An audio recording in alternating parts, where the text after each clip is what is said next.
दोस्तों तो अभी मार्केट में सेमी आईपीओस आने की होड़ लगी हुई है और रोज़ नए नए आईपीओस आ रहे हैं। तो जल्द ही मार्केट में एक और सेमी आईपीओ आने वाला है और कंपनी का नाम है IT cons E solution limited. तो आज के वीडियो में हम इस आईपीओ की कंप्लीट रिव्यू करेंगे।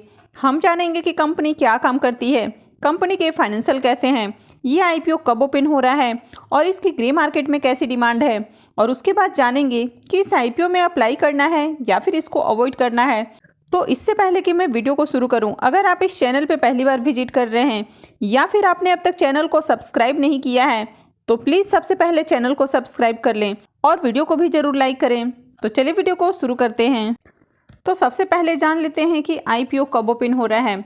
तो आईपीओ के डिटेल्स की बात करें तो आईपीओ 28 फरवरी यानी कि मंगलवार से ओपन हो रहा है और ये 2 मार्च को क्लोज हो जाएगा। फेस वैल्यू 10 रुपये पर शेयर रखा गया है और बुकिंग प्राइस 51 रुपीज़ होने वाला है। आईपीओ का लॉट साइज 2000 शेयर्स का है और इसका इशू साइज 8.67 करोड़ का है और ये पूरा का पूरा आईपीओ फ्रेश इशू का आईपीओ होने वाला है। कंपनी बीएसई एसएमई पे लिस्ट होने वाली है। आईपीओ में एचएनआईज के लिए 50% और रिटेलर्स के लिए 50% का एलोकेशन दिया गया है। तो चलिए अब जान लेते हैं कि कंपनी क्या बिजनेस करती है। तो सबसे पहले कंपनी के बारे में बात करें तो कंपनी का नाम है IT cons E solution limited. Company 2007 में इनकॉर्पोरेट हुई थी। कंपनी न्यू दिल्ली में स्थित है और कंपनी के बिजनेस की बात करें तो कंपनी मैन पावर सप्लाई का काम करती है। तो कंपनी यहाँ पर प्राइवेट सेक्टर और पब्लिक सेक्टर इन दोनों तरह के ऑर्गेनाइजेशंस में मैन पावर सप्लाई करती है। तो कंपनी यहाँ पर मैन पावर सप्लाई यानी कि रिक्रूटमेंट सर्विस और man power sourcing staffing services का काम करती है। कंपनी की टीम की बात करें तो कंपनी के पास 800 से ज़्यादा स्टाफ हैं जिनमें कि इनके कॉन्ट्रेक्चुअल एम्प्लॉयज़ भी शामिल हैं। तो कंपनी यहाँ पर डिफरेंट सेगमेंट में अपनी सर्विस देती है जैसे कि staffing and recruitment, information technology, FMCG, food etcetera. तो कंपनी अपने कस्टमर्स को इन टू इन सर्विस के जरिए उनकी एचआर नीड्स को भी पूरा करने का काम कर देती है। तो कंपनी यहाँ पर डिफरेंट तरह के सर्विसेज प्रोवाइड करती है जैसे कि IT staffing, general staffing, rebadging, recruitment process outsourcing, pass through services, payroll services, managed IT service, product installation and servicing solution, permanent hiring. तो इस तरह कंपनी डिफरेंट सर्विसेज प्रोवाइड करती है। तो कंपनी के बिजनेस में कुछ भी यूनिक आपको देखने को नहीं मिल रहा है। इस तरह की मार्केट में काफ़ी सारी आपको कंपनी देखने को मिल जाती है। हर छोटे बड़े लेवल पर आपको इस तरह की कंपनियां देखने को मिल जाती है जो कि मैन पावर रिसोर्सिंग का काम करती है। तो कंपनी को यहाँ पर आगे भी बहुत तरह के कंपटीशन मिलने वाले हैं और कंपनी के बिजनेस मॉडल में कुछ भी यहाँ पर डिफरेंट देखने को नहीं मिल रहा है। तो चलिए अब हम इसके फाइनेंशियल देख लेते हैं कि कंपनी के फाइनेंशियल कैसे हैं। तो कंपनी के फाइनेंशियल की बात करें तो सबसे पहले अगर हम कंपनी के टोटल एसेट को देखें तो इसके टोटल एसेट में हमें अच्छी ग्रोथ देखने को मिल रही है।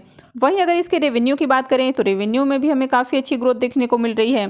कंपनी के प्रॉफिट की बात करें तो फाइनेंशियल 20 में कंपनी का प्रॉफिट 10.57 लाख का देखने को मिल रहा है। फाइनेंशियल 21 में घट के 7.53 लाख देखने को मिल रहा है। फाइनेंशियल 22 में कंपनी काफ़ी अच्छे प्रॉफिट में है और कंपनी का प्रॉफिट 119 लाख का देखने को मिल रहा है। और फाइनेंशियल 23 के 2 क्वार्टर में बात करें तो इसका प्रॉफिट अभी 106 लाख देखने को मिल रहा है। तो कंपनी यहाँ पर काफ़ी अच्छे प्रॉफिट जनरेट कर रही है। कंपनी के नेटवर्थ में भी हमें बहुत अच्छी ग्रोथ देखने को मिल रही है। वहीं कंपनी का रिजर्व एंड सरप्लस भी हमें बढ़ता हुआ दिख रहा है। अब कंपनी के ऊपर डेट की बात करें तो फाइनेंशियल 20 में कंपनी के ऊपर 145 लाख का डेट है। फाइनेंशियल 21 में ये घट के हो जाता है 136 लाख। फाइनेंशियल 22 में ये और घट के हो जाता है 106 लाख और अभी करंट में कंपनी के ऊपर 176 लाख का हमें डेट देखने को मिल रहा है। तो कंपनी के ओवरऑल फाइनेंशियल की बात करें तो कंपनी के फाइनेंशियल तो ऐसे हमें काफ़ी अट्रैक्टिव देखने को मिल रहे हैं। हालांकि कंपनी के ऊपर 176 लाख का कर्ज है लेकिन ये कर्ज बहुत बड़ा नहीं है। तो यहाँ पर कंपनी जिस तरह के प्रॉफिट जनरेट कर रही है तो कंपनी कभी भी अपने डेट को ख़त्म कर सकती है। तो चलिए अब ऑब्जेक्टिव ऑफ इशू की बात कर लेते हैं। तो आईपीओ के ऑब्जेक्टिव की बात करें तो सबसे पहला ऑब्जेक्टिव है यहाँ पर to meet the working capital requirements, second हो जाता है to meet the issue expenses और थर्ड है जनरल कॉर्पोरेट पर्पस। तो आईपीओ के ऑब्जेक्टिव में कुछ भी नया नहीं देखने को मिल रहा है। हर कोई इसे भुनाने की कोशिश में लगा हुआ है क्योंकि जब मार्केट अपने ऑल टाइम हाई के करीब होता है तो उस समय काफ़ी ज़्यादा आईपीओस लाने की जो प्रोसेस होती है वो शुरू हो जाती है। हालांकि मार्केट में भी हमें गिरावट देखने को मिल रही है लेकिन ये जो आईपीओ लाने का प्रोसेस है ये तो पहले ही स्टार्ट हो चुका होता है। तो इसकी वजह से आईपीओ भी आ रहा है। तो यही रीज़न है कि जब भी मार्केट आपको अपने ऑल टाइम हाई के नियर देखने को मिलेगा तो उस समय मार्केट में एक के बाद एक आपको बहुत सारे आईपीओज आते हैं। तो आईपीओ के टाइम टेबल की बात करें तो आईपीओ 28 फरवरी यानी कि मंगलवार से ओपन हो रहा है और आईपीओ 2 मार्च को क्लोज हो जाएगा। अलॉटमेंट डेट 8 मार्च है, रिफंड डेट 9 मार्च, क्रेडिट डेट 10 मार्च है और आईपीओ की लिस्टिंग 13 मार्च को होने वाली है। अगर आप इस सेमी आईपीओ में अप्लाई करते हैं तो आपको हमेशा रिटेल पोर्शन से अप्लाई करना चाहिए और आप एक डीमेट अकाउंट से मिनिमम और मैक्सिमम सिर्फ और सिर्फ एक लॉट के लिए अप्लाई कर सकते हैं। तो इस आईपीओ में अगर आप एक लॉट के लिए अप्लाई करते हैं तो आपको 2000 शेयर्स के लिए अप्लाई करना होगा और आपका इन्वेस्टमेंट अमाउंट 1,02,000 रुपये हो जाएगा। तो चलिए अब हम इसके ग्रे मार्केट प्रीमियम को देख लेते हैं और उसके बाद जानेंगे कि इस आईपीओ में अप्लाई करना है या फिर नहीं करना है। IT cons E solution IPO के ग्रे मार्केट प्रीमियम की बात करें तो इसका प्रीमियम अभी हमें 3.5 रुपये के ऊपर देखने को मिल रहा है और आईपीओ में लॉट साइज 2000 शेयर्स का है। तो इसका मतलब है कि इस आईपीओ से आपको करीब 7,000 रुपये प्रॉफिट देखने को मिल सकता है।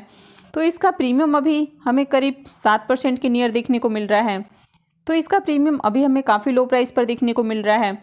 तो अगर आगे इसके प्रीमियम में तेज़ी देखने को मिलती है और इसका प्रीमियम 20% के आसपास ट्रेड करता है तब हम इस आईपीओ में लिस्टिंग गेन के लिए अप्लाई कर सकते हैं। और अगर लॉन्ग टर्म इन्वेस्टमेंट की बात करें तो कंपनी के बिजनेस में कुछ भी हमें यूनिक नहीं देखने को मिल रहा है। तो ऐसे में long term point of view से इस आईपीओ को अवॉइड करना ही बेहतर है। और लिस्टिंग गेन की बात करें तो अगर आगे अच्छे प्रीमियम हमें देखने को मिलते हैं तो फिर इस आईपीओ में लिस्टिंग गेन के लिए अप्लाई किया जा सकता है।